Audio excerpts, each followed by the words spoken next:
Kadang-kadang macam terbang pun ada dekat kawasan yang gelap-gelap, yang seram-seram tu. Nampak benda macam benda tinggi, macam lembaga warna hitam. Loh, ustaz tu pun meninggal kena sihir. Bukan ustaz tu kan hidup merawat orang. Ada satu macam lembaga putih tau, janggut putih, serba putih tu, datang dekat Imam Nawawi. Allah jadikanlah dalam hatiku cahaya, juga pada lidah cahaya, jadikanlah pendengaranku cahaya. Assalamualaikum warahmatullahi wabarakatuh. Bismillahirrahmanirrahim. Alhamdulillahirabbil alamin. Wassalatu wassalamu ala Rasulillah wa ala alihi wa sahbihi ajma'in, amma ba'du. Baru ni anak-anak saya duk tengok cerita. Cerita yang dia tengok tu pula cerita hantu. Jadi anak saya dia tanya satu soalan. Dia kata, "Ayah, bolehkah hantu ni bunuh orang? Bolehkah hantu ni bunuh orang, ayah?" Lepas tu yang dia bunuh pula ramai pula tu. Ramai hantu tu bunuh orang. Jadi macam mana ni ayah ustaz? Takkanlah tak jawab. Ayah ni pun tak jawab. Nampak macam tak kena. Jawab pun kena hati-hati jawapan tu pun. Kan nanti anak kita kan apa kita jawab, itulah pegangan dia. Habis dia cerita kawan, dia cerita sepupu, dia cerita jiran semua. Ayahnya jawab begitu. Jadi macam mana ni tuan-tuan? Tak apalah. Saya ingat mungkin persoalan yang sama juga timbul di fikiran tuan-tuan. Adakah jin ataupun hantu, syaitan ni semua boleh membunuh manusia? Sebelum kita nak jawab berkenaan dengan persoalan itu, ketahuilah bahawa makhluk-makhluk ghaib ini juga ada disebutkan dalam Al-Quran dan ada dia punya cerita berkaitan dengannya. Sebagai contoh dalam Quran Allah Ta'ala berfirman, "A'udzubillahi minasyaitonirrajim. Wa husyira li Sulaimana junuduhu minal jinni wal insi wat tayri fahum yuza'un." Dan dihimpunkan bagi Nabi Sulaiman bala tenteranya dari jin dan manusia serta burung. Lalu mereka dijaga serta diatur keadaan dan perjalanan masing-masing. Surah An-Naml ayat yang ke-17. Dalam ayat ni Allah menceritakan bahawa golongan jin merupakan di antara tentera Nabi Sulaiman alaihi salam yang mengikut apa yang disuruh atau apa yang diperintahkan oleh Nabi Sulaiman, termasuk juga makhluk-makhluk yang lain. Dan juga jin ni tuan-tuan kena tahu dia merupakan makhluk yang sama dengan manusia tu part mana?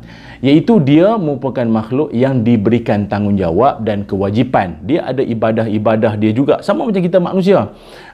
Kalau yang taat, kalau yang beramal soleh di kalangan jin, dia akan masuk ke dalam syurga. Tapi kalau ada di kalangan mereka yang ingkar, yang bermaksiat, maka mereka juga akan masuk ke dalam neraka, sama macam manusia.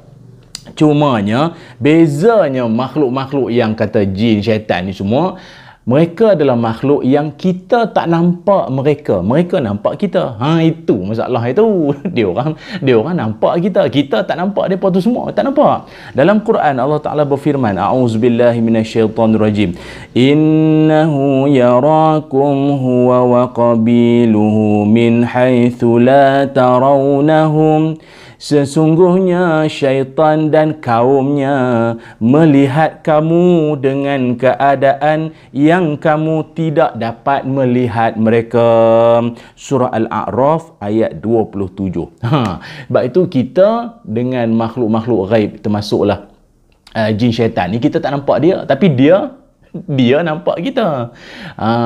Habis tu ustaz, macam ada setengah orang kan, dia balik kerja lewat malam, lalu di lorong-lorong yang gelap, lorong sunyi, tiba-tiba nampak macam penampakan benda melintas lalu, ada kelibat benda putih lalu, kadang-kadang macam terbang pun ada dekat kawasan yang gelap-gelap, yang seram-seram tu, nampak benda macam benda tinggi, macam lembaga warna hitam besar. Jadi itu macam ustaz, itu orang nampak tu, orang nampak. Ada orang dia kata, "Saya sendiri nampak benda tu besar, hitam besar depan saya." Macam mana tu?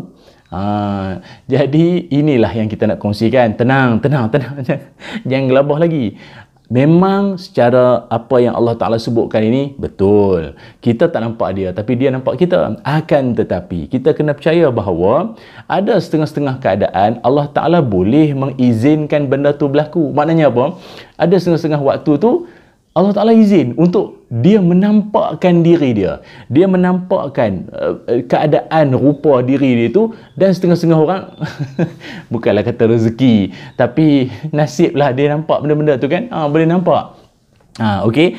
Jadi maknanya kawan-kawan semua, kita punya pegangan kita bahawa benda-benda ataupun makhluk gaib ini, walaupun kita tak nampak dia, dia nampak kita. Tapi ada ketikanya dia boleh menampakkan keadaan dirinya. Cuma macam kita orang Melayu ni, kita banyak bagi brand lah, kita banyak branding kan dia punya nama-nama tu. Ada yang namanya pocong, ada hantu langsui, ada hantu galah, hantu pontianak, ada Dracula ni. Vampire Dracula sama ke? Saya pun tak apa nak ambil tahu sangat tuan-tuan. Yang hisap darah tu kan. Macam-macam. Apa tu, apa lagi hantu penanggal, hantu Kak Limah dan macam-macam lagi lah. Tapi kesemuanya itu, untuk pengetahuan kawan-kawan semua, yang boleh jadi macam-macam jenis rupa yang didakwa lah, setengah-setengah orang yang nampak ni semua, itu macam mana pula tu? Datang dalam pelbagai rupa bentuk keadaan ni semua. Dengar ini.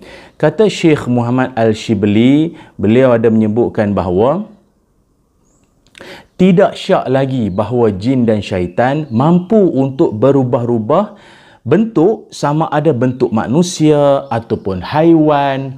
Kalau dalam sejarah sekalipun pernah berlaku pada Imam Nawawi rahimahullah. Imam Nawawi ni satu sifat beliau, walaupun dalam keadaan tak sihat, dia boleh bangun malam untuk qiyamul lail, bangun solat malam.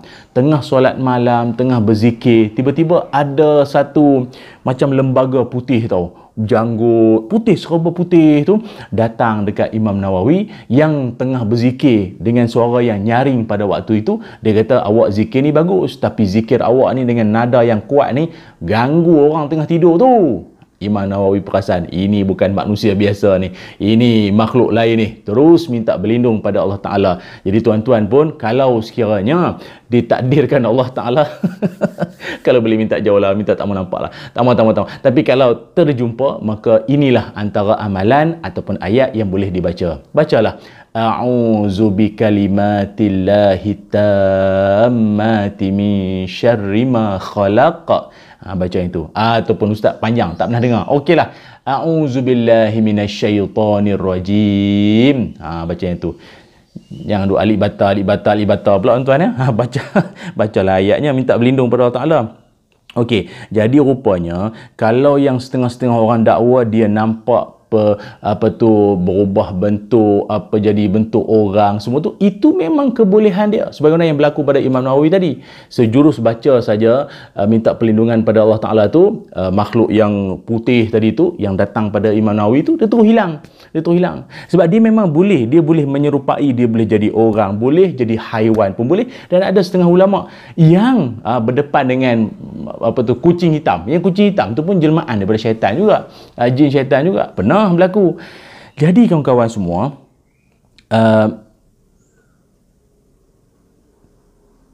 kalau dalam sejarah pun ada syaitan yang pernah menyerupai Suraqah bin Malik bin Ja'sham, dan dia mendatangi orang musyrikin Quraisy waktu mana mereka mahu keluar ke medan Badar. Jadi benda ni tak mustahil. Cuma kalau mungkin dia boleh berubah jadi orang sekalipun, keadaannya tu tak normal sangat lah. Dia jadi senyap, serius. Habis tu ustaz, orang muka serius tu keturunan jin ke apa? Tak, saya tak kata macam tu.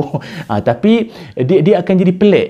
Orang yang asalnya mungkin seorang yang ceria, orang yang kelakar, orang yang riang, tapi bila makhluk tu dia menyerupai orang tu, keadaannya dia akan jadi berbeza. Syekh Sulaiman Al-Ashqar ada menyebutkan bahawa kadang-kadang syaitan dia boleh mendatangi manusia bukan hanya dengan membisikkan perkara-perkara yang was-was saja, tetapi dia juga ada satu ketika ia datang menyerupai manusia, dan kita pun boleh dengar suara dia. Kita boleh dengar dia punya suara, tapi tak nampak tubuh dia. Suara tu ada, betul-betul dengar suaranya tu, dia membisikkan apa-apa, kita dengar. Tapi tubuh dia kita tak nampak. dan ia juga boleh menyerupakan dirinya itu dengan bentuk-bentuk yang pelik. Tu setengah orang jumpa kat tengah laut tinggi panjang yang dipanggil galah, ada yang nampak boleh terbang, rupa macam-macam, ada yang tak ada kepala, ada yang kepala saja, ada yang kepala di bawah, kaki atas, macam-macam rupa. Itu keupayaan dia. Tapi nak bagi tahunya, ini semua adalah bertujuan nak menyesatkan manusia, menakut-nakutkan manusia, nak membuatkan hati manusia ni jadi lemah, jadi lalai, jadi takut, jadi nak bangun semayang malam takut, nak pergi ambil semayang kat tandas pun takut, serba-serbi takut. Dia makin lama hati kita makin jauh pada Allah Ta'ala. Tu ajalah. Jadi balik pada persoalan kita tadi ni, adakah makhluk yang namanya hantu ke jin, syaitan ni bolehkah dibunuh manusia? Bolehkah dibunuh manusia? Kita jawab begini. Apa sahaja dalam dunia ini, apa sahaja kejadian dalam dunia ini, ianya boleh berlaku dengan izin daripada Allah Subhanahu Wa Taala. Kalau Allah Taala izin, semua benda boleh jadi. Tapi kalau Allah Taala tak izin, benda tu tak boleh jadi. Itu jelah. Ada setengah orang kena tikam dengan pisau, meninggal dunia. Ada setengah orang kena tikam dengan pisau juga, tapi tak meninggal. Jadi soalnya kena tikam dengan pisau tu bukan soal itu yang mati, tetapi ajalnya belum sampai lagi, ataupun Allah Ta'ala tidak mengizinkan lagi dia untuk meninggal dunia. Ni semua kita serah pada Allah Ta'ala lah. Sama juga dengan orang yang sihir kan, orang duk bermain sihir. Ada orang dia nak kenakan satu orang sihir kan, tak jadi apa orang tu. Kan, tak jadi apa. Ada setengah orang kena sihir, terus meninggal. Santau ke apa sajalah ilmu-ilmu hitam ni, terus meninggal. Meninggal itu bukan kerana sihir, tapi dengan izin daripada Allah Subhanahu Wa Taala. Ingat tu saja. Tapi kita tidak menafikanlah campur tangan makhluk-makhluk ni, sama ada ialah macam saya sebut tadi lah, sama ada sihir ataupun gangguan ketika seseorang tu mungkin dia tengah bawa kereta, memandu, tiba dia main lintas duk bisik-bisik apa yang buat fikiran kita jadi kacau tu, boleh menyebabkan kereta seseorang tu terhumban, kemalangan, boleh jadi juga kalau macam tu. Tapi biar kita balik pada prinsip kita, semuanya dengan izin Allah Ta'ala. Satu. Yang keduanya adalah, apa-apa pun makhluk ni, dia marilah menyerupakan diri dengan apa saja bentuk sekalipun, ia sesekali tidak akan dapat memberi mudarat pada manusia, takkan dapat bagi mudarat pada manusia. Yang mengizinkan kemudaratan itu berlaku adalah Allah Subhanahu Wa Taala, bukannya makhluk-makhluk tersebut. Okey, sebab tu tuan-tuan jangan duk sebut, loh ustaz tu pun meninggal kena sihir, bukan ustaz tu kan yang duk merawat orang. Tak boleh cakap macam tu. Mulut-mulut macam tu kena diperbetulkan. Tak boleh cakap macam tu. Kata, ustaz tu kan rajin duk rawat orang, yang takkan dia tak baca ayat-ayat ruqyah semua. Dah, Allah izin semua jadi. Allah izin semua jadi, itu aja. Tak payah duk pening. Maka bagi kita, apakah ayat-ayat perlindungan yang boleh dijadikan sebagai amalan-amalan kita bersama? Saya nak kongsikan, selain daripada baca 3 kul, baca a'udzubillahi minasyaitonirrajim, minta berlindung pada Allah Ta'ala daripada syaitan yang direjam semua, ada juga ayat-ayat yang lain boleh kita amalkan, iaitu antaranya ayat akhir surah Al-Baqarah, amana rasulu bima unzila ilaihi min rabbihi wal mu'minun kullun amana billahi wa malaikatihi wa kutubihi wa rusulih, sampai habis. Ataupun boleh juga baca ataupun zikir la ilaha illallah wahdahu la syarika lah lahul mulku wa lahul hamdu wa huwa ala kulli syai'in qadir.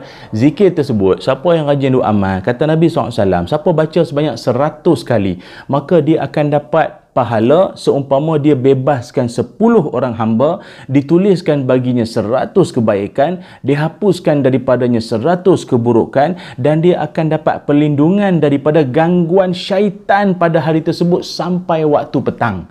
Dan tak ada siapa pun yang boleh melebihi kedudukannya melainkan orang tu baca lebih banyak daripada dia. Hadis riwayat Imam Bukhari dan Muslim. Jadi insya-Allah beberapa sedikit amalan yang kita dapat ni, jadikan ia sebagai panduan kita bersama bahawa kita hidup di dunia ni tidak sendirian. Ada makhluk lain yang bersama-sama dengan kita, tapi ingat sekali lagi, tidak ada yang dapat memberi mudarat, sama ada yang berada di bumi atau yang di langit, yang kita nampak, yang kita tak nampak, kecuali dengan apa? Type di ruang komen dengan izin daripada Allah Subhanahu Wa Taala. Terima kasih semua. Assalamualaikum warahmatullahi wabarakatuh.